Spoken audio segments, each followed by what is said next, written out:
हाँ, शुरू करते हैं। ईएम वेव,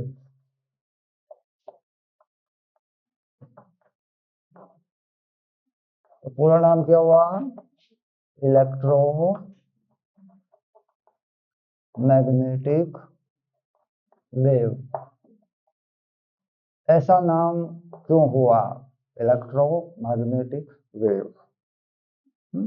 बात यह है कि ये नाम क्यों हुआ, क्योंकि इलेक्ट्रिक और मैग्नेटिक फील्ड का एक कॉम्बिनेशन है। इलेक्ट्रिक और मैग्नेटिक फील्ड दोनों ही इसमें रहते हैं और एक दूसरे को इंड्यूस करते हुए खुद ही चलते रहते हैं। इलेक्ट्रिकल एनर्जी मैग्नेटिक फील्ड को इंड्यूस करके आगे पुश कर देती है, फिर मैग्नेटिक एनर्जी यानी पीछे से धक्का देने की जरूरत नहीं है, हाँ? क्या सम्राट? लाइट को पीछे से पुश करने की जरूरत नहीं है, वो अपने आप ही अपने आप में ही इंड्यूस होती रहती है। तो इलेक्ट्रोमैग्नेटिक वेव यानी combination of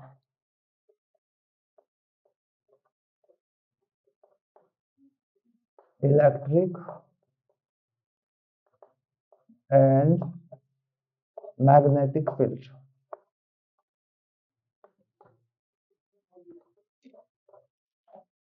The direction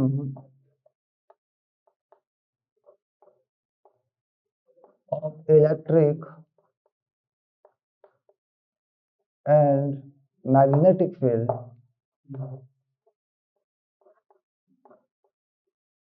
remains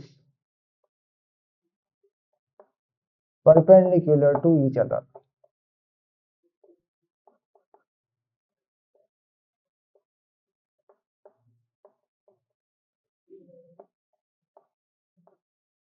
कैसे?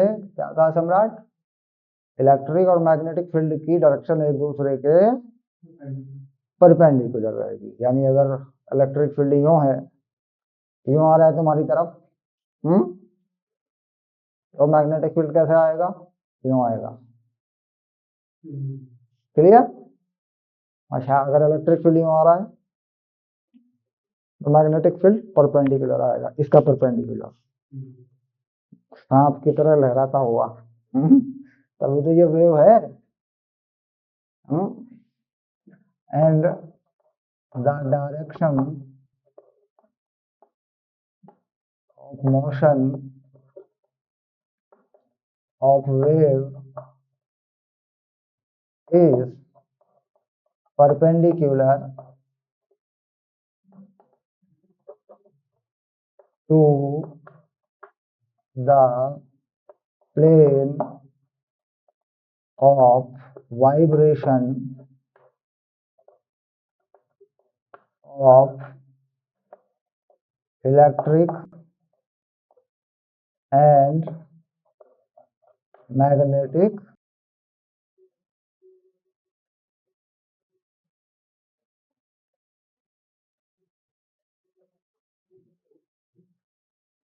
हाँ, ओके सम्राट,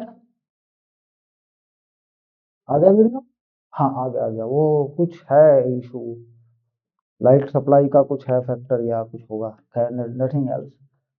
तो क्या कह रहे हैं कि जो direction of motion of wave है, यानी लाइट का जो direction of motion of wave है, उसके परपेंडिकुलर एक प्लेन होगा जिस पर इलेक्ट्रिक और मैग्नेटिक फील्ड वाइब्रेट करेंगे।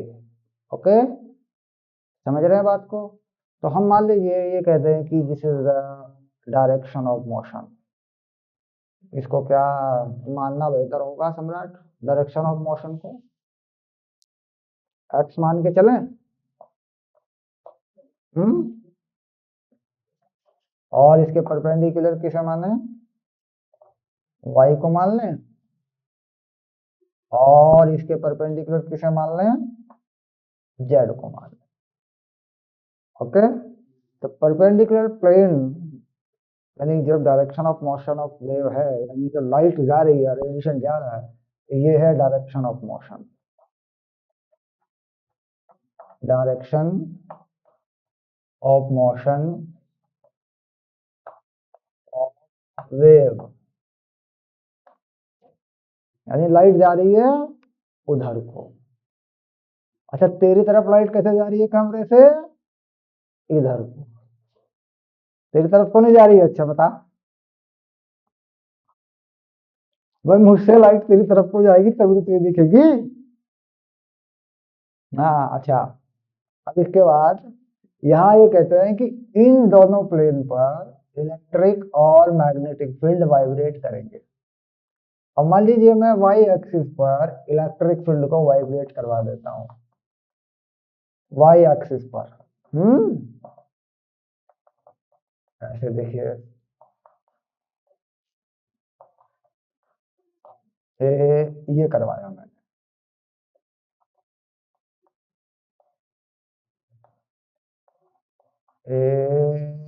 ये करवा दिया मैंने।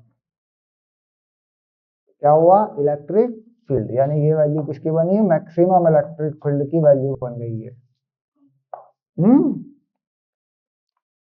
अब जेड एक्सिस पर मुझे, जेड एक्सिस पर मुझे क्या वाइब्रेट कराना होगा?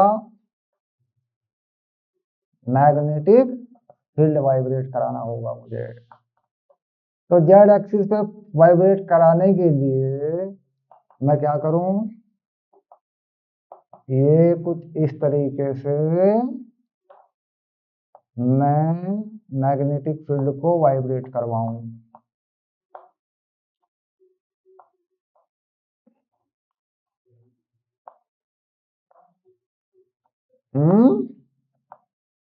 ऐसे। अब ये देखना पड़ेगा मुझे कि ये डायग्राम सही बनाया मैंने कि नहीं। नहीं नहीं बनाया, नहीं बनाया। देख, रुक जा 1 मिनट। ये आया। और यहाँ से ये यूं गया, यूं आया, और फिर यूं आएगा ये घूम के। ये पल्स जो है यहीं पे खत्म होना था। अब देख, उल्टा हो गया तेरा प्रोग्राम। हाँ, यहीं पे खत्म कर देते इसको। ये हो गया इलेक्ट्रिक फील्ड, और ये हो गया तेरा मैग्नेटिक फील्ड। हो गया, एक टाइम पीरियड पूरा कर दिया मैंने। तो ये जो प्लेन है, ये वाला, ये किसका है? ये मैग्नेटिक फील्ड का है। ये मैक्सिमम वैल्यू किसकी बनेगी? मैग्नेटिक फील्ड की। और ये वाइब्रेशन किसके हैं? ये मैग्नेटिक फील्ड के हैं, ये वाले। क्लियर? और जो खड़ा होकर दिख रहा है, बोर्ड के ऊपर खड़ा होकर दिख रहा है, ये कौन है? ये इलेक्ट्रिक फील्ड है। ओके। और डायरेक्शन ऑफ प्रोपेगेशन, यानी लाइट या रेडिएशन या वेव जा रही किस तरफ? इस तरफ। अब देख, मैं करके दिखाता हूँ। मान ले कि मैं लाइट हूं। वैसे भी सब कुछ रेडिएशन तो है ही यार। हाँ? तो मैं तेरी तरफ आ रहा हूँ। आ गया, आ गया, आ गया। ठीक है। अब देख, फिर आता हूं मैं। अब देख, ये जो प्लेन है, ये ये क्या है? परपेंडिकुलर प्लेन है, यानी ये दीवार जो है मेरी डायरेक्शन के परपेंडिकुलर है। ये दीवार जो तुझे दिख रही है। क्लियर? अब इसमें मान ले इलेक्ट्रिक फील्ड ऐसे आ रहा है तेरी तरफ। यूं। हो गया। तो मैग्नेटिक फील्ड कैसे आएगा? यूं, उसके परपेंडिकुलर। समझ रहा है? अब देख, इलेक्ट्रिक फील्ड ऐसे आ रहा है। तो मैग्नेटिक फील्ड कैसे आएगा? यूं आएगा। तो बोले सर दोनों हाथों से दिखाओ। हाँ, देखो, दोनों हाथ दिखाता हूं। ये क्या है? इलेक्ट्रिक फील्ड है। और ये क्या है? ये मैग्नेटिक फील्ड है। ठीक है? हो गया, हो गया। ऐसे ये आ गया, देख, हो गया। ये आ गया, ये आ गया, ये आ गया। हो गया। तो ऐसे क्या होता है कि इलेक्ट्रिक फील्ड जो है यूं चलता है, वाइब्रेट होता है। मैग्नेटिक फील्ड यूं होता है, और लाइट आती है आपकी तरफ। हम्म तो normally equation of any wave, equation of any wave, किसी भी वेव का अगर इक्वेशन लिखा जाता है तो कैसे लिखा जाता है सम्राट? y पे ले ले डिस्प्लेसमेंट, अगर y पे चले और वेव किस पे चले? x पे चले, तो y पे कौन है? इलेक्ट्रिक फील्ड है, तो EY लिख देते हैं कि भाई EY है। मैक्सिमम कितना लेते हैं? E0 साइन ओमेगा टी, जा किधर रही है? पॉजिटिव x एक्सिस पे, तो माइनस का kx लिखते हैं। अगर नेगेटिव आई y एक्सिस पे जा रही होती तो क्या लिखते? प्लस का kx लिख देते हैं। हाँ, इसी तरीके से क्या लिखते हैं? b कहाँ चला? z एक्सिस पर।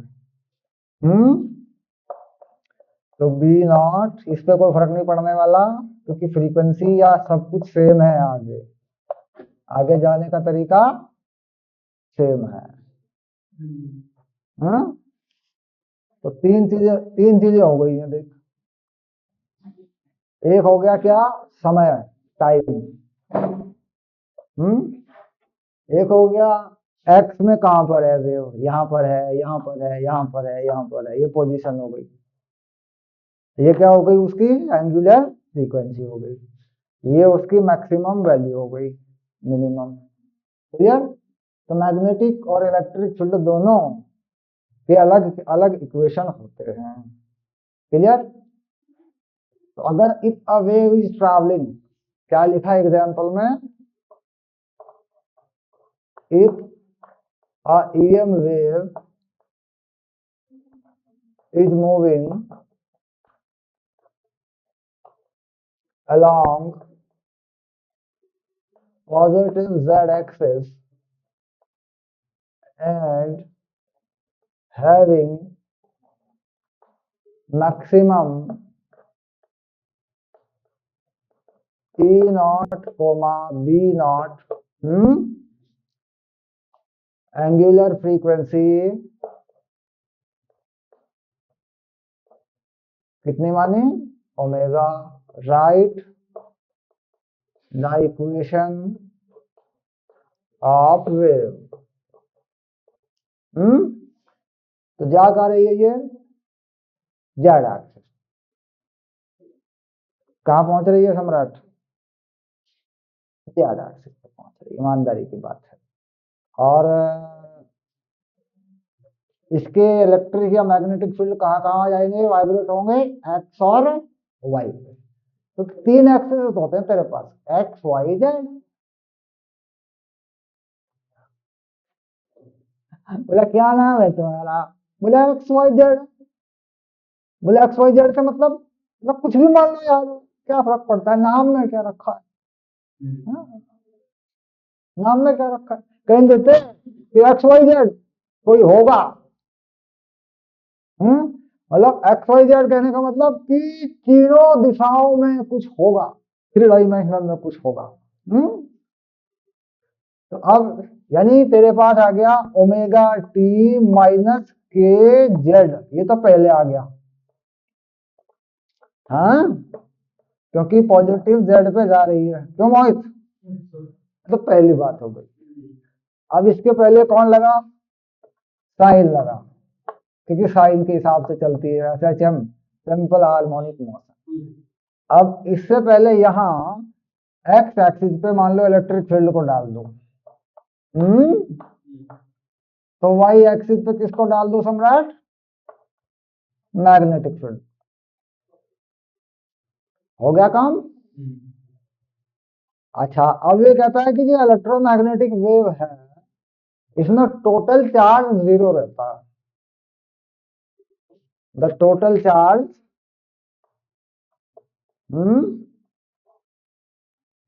इज 0, यानी अंदर कोई चार्ज होते होंगे, चलते होंगे, पॉजिटिव नेगेटिव कुछ इक्वल होंगे, अपोजिट होंगे, वो हमें बाद की बात है, खोज करेंगे। हम अभी खोज चल रही है उस पर, विज्ञान में उस पर खोज हो चुकी है कुछ, पर टोटल 0 रहता है। ठीक है?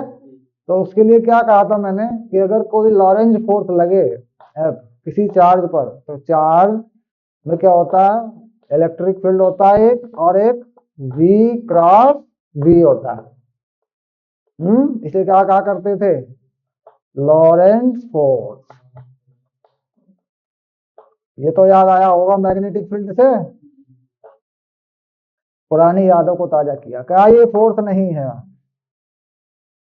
ये फोर्स नहीं है। तो वेव वेलोसिटी को अगर v मान लूं, और ये मैग्नेटिक फील्ड, और इसको अगर मैं मान लूं क्या, E नॉट बी नॉट, भाई मैक्सिमम ही मान लूं, मैं रख लूं, वैल्यू रख लूं, कितना हो जाएगा ये चीज क्या हो जाएगी? E not equal to V cross B, और ये किस में हो जाएगा? माइनस में, क्योंकि ये E नॉट यहाँ आएगा तो माइनस का हो जाएगा। और तो ये भी बात पक्की हो गई कि ये तीनों ही परपेंडिकुलर है, तो V के, B के, E के सबके बीच में कितना एंगल है? 90 डिग्री, 90 डिग्री। तो इसका मतलब सीधा रिलेशन आ जाएगा, E not equal to V B not, value आ जाएगी, ये वैल्यू में आएगा, E equal to V B। कोई चार्ज पार्टिकल अगर मैग्नेटिक और इलेक्ट्रिक फील्ड में ऐसे चले कि उस पर कोई फोर्स ना बने, तो उसे क्या बोल देते हैं? Filter velocity. इस वेलोसिटी को क्या बोलते हैं वहां मैग्नेटिक वाले चैप्टर में? फिल्टर वेलोसिटी या वेलोसिटी फिल्टर। क्यों? तो याद रहेगा, अगर यहाँ पर V और B दिया तो E मिलेगा। भाई अगर इसमें देखो V और B दिया तो E मिलेगा। अच्छा, अब आगे बात करते हैं, वेव की प्रॉपर्टी पे बात करते हैं। अब देखो, वेव की प्रॉपर्टी में ये चीज जो होती है, इसे क्या कहा करते हैं? एम्पलीट्यूड। हम्म क्यों मोहित? इसे क्या कहा करते हैं? फ्रीक्वेंसी होती है ओमेगा 2 पाई न्यू, जहां न्यू जो होता है वो किसमें होता है? हर्ट्ज में। ये के क्या होता है? ये होता है 2 पाई बाई लेमडा। और लेमडा क्या होता है? ये होता है वेव लेंथ। वेवलेंथ क्या होती है? वेवलेंथ क्या होती है सम्राट? एक टाइम पीरियड में कितना डिस्टेंस चला, ये रही वेवलेंथ, ये रही वेवलेंथ। यानी अगर एक्स एक्सिस का डिस्टेंस देखूं एक टाइम पीरियड में, तो ये क्या बन गई? Wavelength. Distance travel in one time period, distance travel by wave in one time period. हो गया? तो यानी अगर इस इक्वेशन को थोड़ा सा फैला के लिख दूं तो कैसे लिखूंगा? तो यही चीज को लिख ले, e x e not sine 2 pi nu t minus 2 pi by lambda z. हम्म देख कितनी बढ़िया बात है।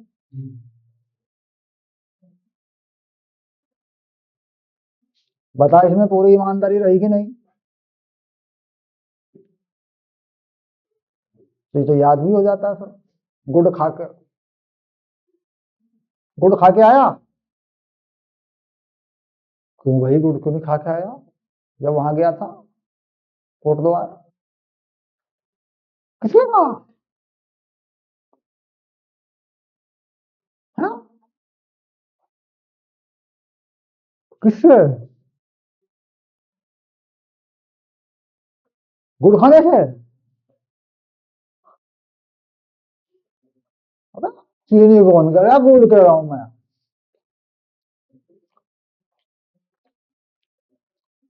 हाँ, चीनी की तो मैंने बात नहीं की।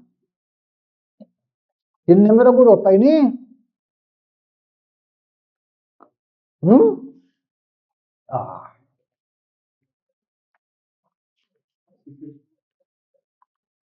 हम्म। तो किलने में थोड़ी गुड़ होता है।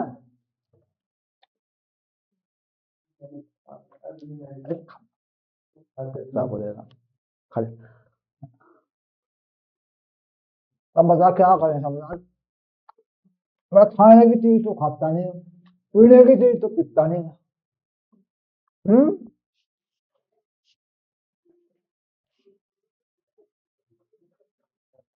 अच्छा अब यहाँ से इक्वेशन से कैसे निकलेगी स्पीड ऑफ वेव, यानी लाइट की जो स्पीड होती है वो कैसे निकलेगी। फॉर्मूला क्या होगा वेव के लिए। अरे मैंने तो पता नहीं क्या क्या लिखवा दिया था यार तुझे पता आता है speed of wave from the equation. Speed of wave from equation. तो कैसे करेंगे इसको। ये क्या कहता है कि जो स्पीड होती है वो होती है लैम्ब्डा अपॉन टी। अच्छा होनी चाहिए कि नहीं होनी चाहिए भाई। भाई और बहनों बताओ ये होना चाहिए कि नहीं होना चाहिए। 1% लग गया, जीएसटी बढ़ा दिया। होना चाहिए कि नहीं होना चाहिए, होना चाहिए। आगे चलो। अब बात ये आई ये क्यों है। देखो एक टाइम पीरियड में कितना टाइम लगता है, एक टाइम पीरियड। और डिस्टेंस कितनी ट्रेवल करता है, वेवलेंथ। तो स्पीड क्या होती है, डिस्टेंस अपॉन टाइम। अब यहां से अगर देखा जाए इस चीज को तो लैम्ब्डा की बात करें यहां से कर लें, देखें यहां से। हम्म। तो यहाँ पे क्या कर सकते हैं, ओमेगा बाई के। देखो आता है कि नहीं आता। ओमेगा क्या होता है 2 पाई न्यू, और के क्या होता है 2 पाई बाई लैम्बडा। तो ये तो कट गया, सॉल्व होके क्या आ गया लैम्बडा न्यू। हम्म। लैम्बडा। अच्छा फ्रीक्वेंसी क्या होती है 1/टाइम पीरियड। फ्रीक्वेंसी क्या होती है 1/टाइम पीरियड। किसमें होती है ये, हार्ट्ज में होती है। तो इसका मतलब अगर यहाँ से ओमेगा देख लूं और यहाँ से के देख लूं तो स्पीड बता दूंगा कि नहीं। हाँ।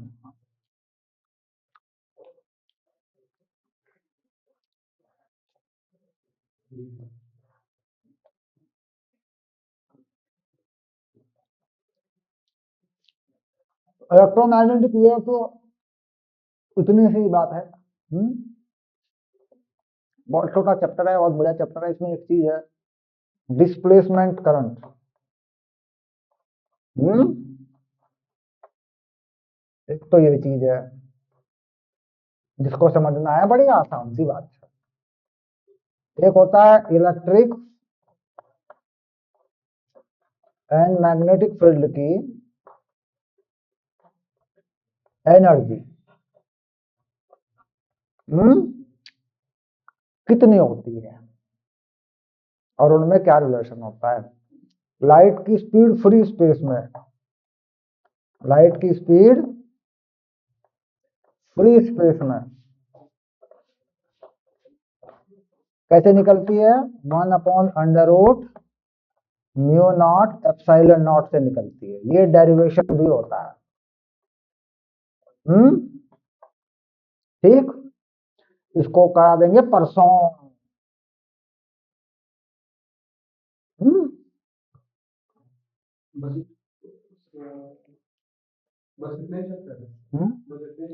चैप्टर इतना ही है, एक क्लास में काम समाप्त। एनसीईआरटी क्वेश्चन भी करा, एनसीईआरटी वाले क्वेश्चन भी करा दूंगा, एग्जाम्पल भी करा दूंगा, उठा के इन्हें डिफाइन कर दूंगा। पहले 4 नंबर में आया करता था, अब 2 नंबर में आ जाए तो भले भले भले दिन बीते। हम्म।